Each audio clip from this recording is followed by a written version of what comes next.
Hello everyone, this is MD Nuruddin Islam and welcome back to tech Bangla academy pro.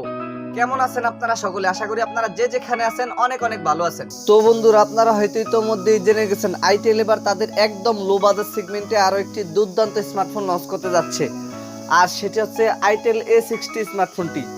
প্রথমত যদি ফোনটির highlighted বিষয় নিয়ে কথা বলি, তাহলে লো বাজেট সেগমেন্টে এই ফোনটিতে ব্যবহার করা হয়েছে চমৎকার সুন্দর ডিজাইন, ইউনোসোকের একটি চিপসেট ও সুবিশাল মাপের একটি ব্যাটারি। আর আপনারা সবচেয়ে অবাক হবেন এটি ভেবে যে এই ফোনটির প্রাইস নির্ধারণ করা হয়েছে মাত্র 12,000 টাকা। তো আপনারা যারা লো বাজেট সেগমেন্টে একটি মোটামুটি ভালো মানের স্মার্টফোন কিনতে চাচ্ছেন, বিশেষ করে যারা আইটেলের স্মার্টফোন কিনতে চাচ্ছেন, তারা এই ভিডিওটি স্কিপ না করে পুরোটা দেখতে পারেন, কারণ এই ভিডিওতে আমরা আলোচনা করব এই ফোনটির ভালো দিক এবং খারাপ দিক নিয়ে। একই সাথে আপনারা জানতে পারবেন ফোনটি কি বাজেট অনুযায়ী আমাদের জন্য ভ্যালু ফর মানি প্রোভাইড করছে, নাকি এই বাজেটে মার্কেটে আরো কোনো সেরা স্মার্টফোন বর্তমানে আছে। তো আজকের ভিডিওতে আপনাদেরকে জানাবো এই ফোনটির ফুল স্পেসিফিকেশন এন্ড সেই সাথে জানাবো ফোনটির প্রাইস এবং এর লঞ্চিং ডেট নিয়ে। আর ভিডিওটি কন্টিনিউ করলে আপনারা আরো জানতে পারবেন বাজেট অনুযায়ী ফোনটি কি আমাদের জন্য ভ্যালু ফর মানি প্রোভাইড করছে, নাকি এই বাজেটে মার্কেটে আরো কোনো সেরা স্মার্টফোন বর্তমানে আছে। এই সকল প্রশ্নগুলোর উত্তর থাকবে আজকের এই ভিডিওতে, সুতরাং আমি আশা করব আপনারা ভিডিওটি স্কিপ না করে পুরো ভিডিওটি মনোযোগ সহকারে দেখবেন। তো চলুন কথা না বাড়িয়ে মূল ভিডিওতে যাওয়া যাক। ফার্স্ট অফ অল যদি ফোনটির ডিজাইন অ্যান্ড এর বিল্ড কোয়ালিটি নিয়ে কথা বলি, তাহলে এতে আর নতুন করে কিছু বলার নেই। বরাবরের মতো আপনারা সকলেই জানেন আইটেলের সাধারণত লো বাজেট সেগমেন্টের স্মার্টফোনগুলোর ডিজাইন একদম অসাধারণ লেভেলের হয়ে থাকে। এবারও কিন্তু তার ব্যতিক্রম নয়। বিশেষ করে আইটেল A60 এই স্মার্টফোনটির ডিজাইনও করা হয়েছে একদম অসাধারণ লেভেলের। এই ফোনটির পেছনে ব্যবহার করা হয়েছে গ্লাস অ্যান্ড প্লাস্টিকের একটি সম্মিলিত ব্যাক প্যানেল। ফোনটির পেছনে গ্লাস অ্যান্ড প্লাস্টিকের সম্মিলিত ব্যাক প্যানেল ব্যবহার করা হয়। ফোনটিকে যখন আপনারা কাভার ছাড়া ব্যবহার করবেন তখন ফোনটির পেছনে স্ক্র্যাচ পড়তে পারে, তাই আমি রিকমেন্ডেশন করবো আপনারা প্রোটেকশনের জন্য ফোনটির পেছনে অবশ্যই একটি কাভার লাগিয়ে নেবেন। আর এই ফোনটি রিয়ার প্যানেল আসলে আপনারা একটি ক্যামেরা বাম্পারের মধ্যে পেয়ে যাবেন ডুয়াল ক্যামেরা সেটআপ। একই সাথে ফোনটির ফ্রন্ট পার্টে আসলে ফুল ভিউ ডিসপ্লের মাঝখানে থাকছে একটি you shape not camera setup. এই ফোনটিকে আপনারা between blue, green and black এই তিনটি কালারেই পেয়ে যাবেন। তো ফোনটির ডিজাইন নিয়ে বলতে গেলে পার্সোনালি এই ফোনটির ডিজাইন আমার কাছে অনেক ভালো লেগেছে। আপনাদের কাছে ফোনটির ডিজাইন কেমন লেগেছে কমেন্ট করে অবশ্যই জানাবেন। দেন সেকেন্ডলি যদি ফোনটির ডিসপ্লে নিয়ে কথা বলি, তাহলে এই ফোনটিতে ব্যবহার করেছে 6.6 ইঞ্চির একটি IPS LCD প্যানেলের ডিসপ্লে।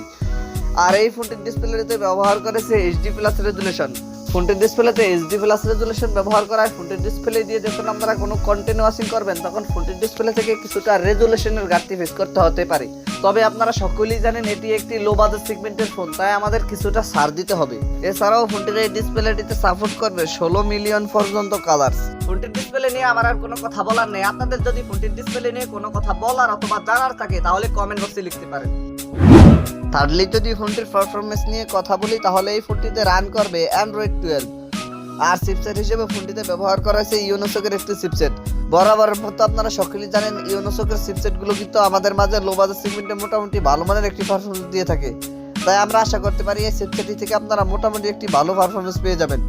ফোনটিকে আপনারা 232 এই একটি ভেরিয়েন্টটি পেয়ে যাবেন। এছাড়াও ফোনটিতে আপনারা দুইটি সিম কার্ডের পাশাপাশি একটি dedicated micro SD card slot easily ব্যবহার করতে পারবেন। তবে আপনারা সকলেই জানেন বর্তমানে কিন্তু 2GB র্যামের ফোন একেবারেই অচল হয়ে গিয়েছে, তাই এই ফোনটিতে অন্ততপক্ষে 3GB পর্যন্ত র্যাম দেওয়া অতীব জরুরি ছিল।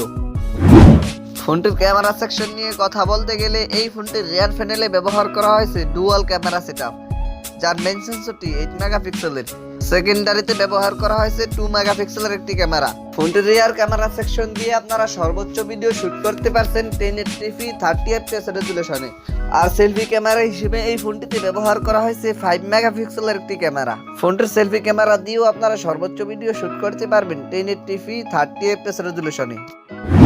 ফোনটির ব্যাটারি নিয়ে কথা বলতে গেলে এই ফোনটিতে ব্যবহার করা হয়েছে 5000 mAh একটি সুবিশাল মাপের ব্যাটারি। এছাড়া সিকিউরিটি হিসেবে ফোনটিতে থাকছে rear mounted fingerprint. Side mounted fingerprint. আর ফিচার হিসেবে ফোনটিতে থাকছে audio jack 3.5mm, Bluetooth 5.0, USB Type-C port 2.0, wifi 120.11, আরো থাকছে GPS। ফোনটির প্রাইস নিয়ে কথা বলতে গেলে আমি কিন্তু ভিডিওর শুরুতেই বলে দিয়েছি এই ফোনটির প্রাইস কিন্তু নির্ধারণ করা হয়েছে মাত্র 12,000 টাকা। আর ইন্ডিয়ার মার্কেটে এই ফোনটির প্রাইস হতে পারে প্রায় 10,000 রুপির মতো। এবারে যদি ফোনটির ভালো দিক নিয়ে কথা বলি, তাহলে এইরকম বাজেট সেগমেন্টে যদি আপনি চমৎকার সুন্দর ডিজাইন এবং সুবিশাল মাপের কোনো ব্যাটারির ফোন পেতে চান, তাহলে আপনি এই ফোনটি কিনতে পারেন। আর যদি আপনি ভালো কোনো গেমিং ফোন কিনতে চান, তাহলে আপনার জন্য আদার অপশন থাকতে পারে। তো এই ছিল আমাদের আজকের ভিডিও। আশা করি আপনাদেরকে এই ফোনটি সম্পর্কে মোটামুটি একটি ভালো ধারণা দিতে পেরেছি।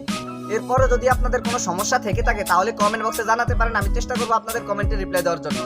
আর যদি মনে হয় ভিডিওটি থেকে একটু উপকৃত হয়েছেন তাহলে ভিডিওটিতে একটি লাইক দিয়ে দিবেন, ভিডিওটি বন্ধুদের মাঝে শেয়ার করে দিবেন। Anyway, thank you so much for watching this video. দেখা হচ্ছে খুব শীঘ্রই নতুন কোনো ভিডিওতে নতুন কিছু নিয়ে। টিল দেন টেক কেয়ার, আসসালামু আলাইকুম।